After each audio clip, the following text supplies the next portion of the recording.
Ben ritrovate amiche e amici sportivi. Titolo italiano assoluto nel decathlon per il triestino Lorenzo Modugno, polisportiva Triveneto, che a Rovereto si conferma leader della specialità dopo il tricolore promesse staccato 3 settimane fa. Modugno aveva chiuso la prima giornata al terzo posto e ha preso il comando della seconda giornata grazie al quinto posto nei 110 ostacoli, 15,74 ventoso, ma soprattutto in virtù del successo nel disco con 40 metri e 21. Il vantaggio sulla concorrenza si è dilatato dopo la prova dell'asta, dove ha valicato l'asticella posta 4,80, quindi è giunto secondo nel giavellotto 54,41 e nei 1500 4,23,86. Modugno ha totalizzato 7.303 punti, migliorato di 2 punti il personale e aggiornato ancora l'albo dei record regionali categoria promesse. L'altro risultato da rimarcare dai campionati di Rovereto è quello di Aurora Berton sui 200, dove giunta sesta ma con 23,57 ha spodestato dalla tabella dei record assoluti il recente 23,68 di Giorgia Bellinazzi, che le è arrivata subito dietro in finale con 23,94. Diverse quarte piazze importanti a partire da Michele Fina, che ha sfiorato i 70 di giavellotto con 69,68 ed è ancora junior. Anche Simone Biasuti è quarto con 16,17, che lo conferma nella elite assoluta. Altro ottimo quarto posto per la staffetta veloce dell'atletica Bruniera Friuli-Intagli, Zanchetta, Foltran, Bellinazzi e Carmassi, che con 46,50 ha sfiorato di 3 centesimi il record della Libertas Udine. Sinta Iekuvissa, appena rientrata dagli Stati Uniti, è a sua volta quarta negli 800 in 2,615 e sesta nei 1500 col personale a 4,16,08. La Libertas Mereto di Tomba brilla per capacità organizzative e per individualità tecniche di prim'ordine. Gruppo perfettamente amalgamato quello della presidente Annalisa Ferino, che mette assieme esperienza e fantasia e che ha organizzato la prima prova del campionato regionale di società di prove multiple per cadetti e cadette e il campionato regionale staffette per ragazzi e ragazze con gare di contorno. Per l'evento Ivo Frisano e i suoi hanno ridisegnato le linee del campo e le corsie della pista, talmente deteriorate e sbiadite da essere difficilmente visibili. Lo hanno fatto a loro spese, perché la filosofia della Libertas Mereto, in oltre 30 anni di attività, si concretizza come sport per divertimento, aggregazione, educazione e formazione, dove il volontariato, come in questo caso, ha una funzione fondamentale, mentre il compito dei collaboratori e dei tecnici non è solo curare il lato fisico e agonistico dei ragazzi, ma anche educarli alla vita attraverso l'attività sportiva individuale. Ma torniamo alle gare. La Trieste Trasporti ha fatto una doppietta con le vittorie di Alessandro Sturman nell'esathlon e Sara Razem nel pentathlon, che hanno totalizzato rispettivamente 3.774 e 3.495 punti. Per Sturman si tratta della sesta prestazione di sempre, nonostante abbia bucato la gara del disco. Secondo e terzo Marco Stallone e Lorenzo Pollicina, con 3.341 e 3.303 punti. Nelle singole gare ottimi 100 ostacoli vinti da Stallone in 14,64, davanti a Pollicina 14,70, Zucchet 14,78 e Morena 14,97. Il 1,80 m di alto di Pollicina, il 5,90 m di lungo di Sturman, purtroppo ventoso, ma con un 5,63 regolare, che ha preceduto Zucchet 5,83 e Vittori 5,56 e il 40,76 m di Sturman nel giavellotto. La Razem invece si è imposta alla De Caro 3.338 punti e alla Virgilio 3.324, grazie all'ultima gara, i 600, dove ha battuto la stessa De Caro. Gli 80 ostacoli hanno visto la vittoria di Teresa Rossi 12,59, su Virgilio 12,85 e Hope 12,87, con la Rossi che ha poi bissato nel lungo con 4,77. Sentiamo il delegato allo sport del comune di Mereto, Luca Del Mestre. E qui al campo di Mereto siamo con il delegato allo sport, Luca Del Mestre, che ci parlerà di questa manifestazione. Il comune è sempre vicino a questa società di atletica leggera. Sì, siamo molto vicini da anni perché c'è un bellissimo rapporto con loro, perché dimostrano sempre una grossa partecipazione, numerose persone che partecipano, uniscono i giovani anche in questo momento piuttosto difficile, riescono a far sì che gli impianti sportivi vengano utilizzati, la partecipazione sia sempre alta e si sia sempre valorizzato il valore dello sport. Questo è importante, il valore dello sport che unisce, che lega, che permette un confronto, che permette anche di ritrovarsi, e questo il Comune di Mereto può solo apprezzarlo. e l'ho sempre apprezzato. Qui avete calcio e atletica leggera come sport che usano questo tipo di campo. Vanno d'accordo? Riescono a conciliare le loro attività? Allora, diciamo che le attività principalmente si svolgono in periodi diversi, nel senso che l'attività sportiva calcistica è più invernale, parte da ottobre fino a maggio inoltrato, mentre l'atletica si sviluppa nel periodo estivo, quando il calcio è in pausa. Però hanno dimostrato sempre una buona collaborazione, nel senso che si preparano, si concedono, si danno una mano, cioè, ognuno permette l'attività dell'altro e se c'è da darsi supporto se lo danno.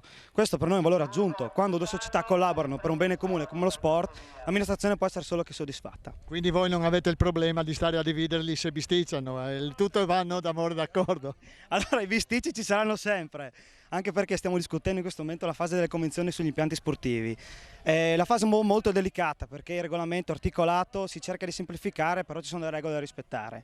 È chiaro che l'accordo va trovato, c'è l'intento di trovare gli accordi, solo che il bisticcio magari è dietro l'angolo, solo che l'intenzione di tutti è quella di collaborare affinché lo sport sia più vivo possibile. Sì, che vinca sempre, questa è una bella frase questa. Benissimo, grazie delegato allo sport, avanti così allora per le prossime gare. Assolutamente, grazie a voi e buona giornata. Per l'occasione si disputavano anche i campionati regionali di staffette ragazzi con le vittorie della Libertas Mereto nella 4% maschile in 54-29 e dei podisti Cordenons nella 4% femminile in 55-34. Decisamente più competitive le 3x800.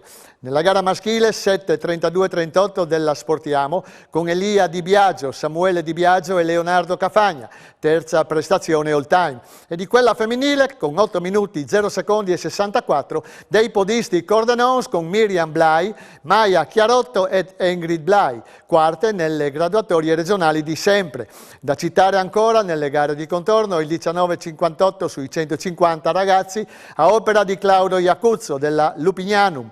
Nelle prove del settore assoluto Nicola Berti, Bruniera Friuli Intagli, ha vinto il triplo con 13,41 m, imitato da Deborah Tripodi, atletica Gorizia, che ha accarezzato i 12 metri, 11,92 il suo miglior risultato. Nel settore lanci l'allievo Andrea Bueric, Gemona Atletica, ha messo in tasca il primo posto con la misura di 44,53 e la pari categoria Lara Bearzi, Bor Atletica, ha primeggiato nel giavellotto 40,27 m, dove Veronica Decker, Libertas Grions e Re Manzacco ha limato il personale portandosi a 34,50. La seconda prova, valevole anche per l'assegnazione dei titoli, si svolgerà a settembre in sede da destinarsi.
Rosy Martin e Tiziano Moia vincono la 14ª edizione della International Sky Race Carnia. La 14ª edizione dell'International Sky Race Carnia è la terza edizione della staffetta andata in archivio la scorsa settimana, con un bilancio molto positivo per gli organizzatori dell'Aldo Moro Paluzza.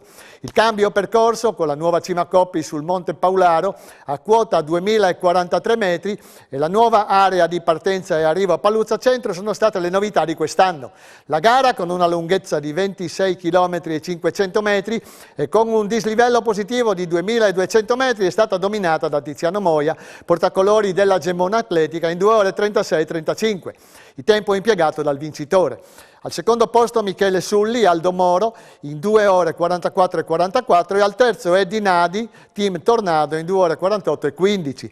Rosy Martin, Aldo Moro Paluzza, in 3 ore 30 minuti e 39, ha dominato tra le donne dall'inizio alla fine, precedendo la compagna di squadra Anna Finizio, 3, 39 e 27. Al terzo posto è giunta Martina Ottogalli, in 4 ore 1 minuto e 48. Nelle prove a staffetta, tra gli uomini ha primeggiato l'Aldo Moro Paluzza, con Prescerne e Vernick, in 2 ore 40 e 12. Sara Ferraro e Jennifer Linda Senic, polisportiva Montereale, in 3, 32 e 41, hanno vinto la staffetta femminile. Nelle staffette miste, invece, prima piazza per l'Aldo Moro con Desi Salvadego e Matteo Cassan. Sabato 3 luglio, al Polisportivo 25 aprile, si disputerà il 18° meeting di atletica leggera Città di Sacile. Organizzato dalla nuova polisportiva dilettantistica Libertà Sacile, con il patrocinio del Comune, il meeting propone un programma a 360 gradi che abbraccia tutte le categorie federali, a partire dai ragazzi fino agli assoluti, per concludersi con i 50 metri per diversamente abili. L'organizzazione del meeting è affidata al tecnico Giuliano Merlino e al suo team, presieduto da Maria Grazia Gargan. Comincerà alle 15 con i 60 metri maschili e il vortex femminile. Ragazzi, per concludersi al calar della sera con le staffette 4x4 e i 50 metri per diversamente abili. Sono già più di 200 gli atleti iscritti, tra i quali alcuni velocisti sudafricani, tra i quali Kederik Van Wyk, personali di 10 e 18 sui 100 e 20 e 44 sui 200, medaglia d'argento ai mondiali di staffette 2019, con il record africano del 4x200 metri. Tra le donne si segnalano Dalene Mpiti, 52,67 sui 400, recentemente staccato a Nembo, e Taylor Blade, 23,76 di personal best sui 200. Sarà Virginia Scardanzan, atletica Silca Conegliano, fresca dell'argento ottenuto nell'asta ai campionati italiani di Rovereto, la più blasonata per ora delle nostre rappresentanti. Un mese fa era stata argento alle finali nazionali universitarie americane, dopo essere stata seconda anche all'evento indoor. La 23enne di Preganziol quest'anno si è migliorato di una quarantina di centimetri fino al 4,35 m, misura che vale la top 10 di sempre nella specialità. E con questo noi ci fermiamo qui per stasera. Grazie per la fedele attenzione, arrivederci a lunedì prossimo.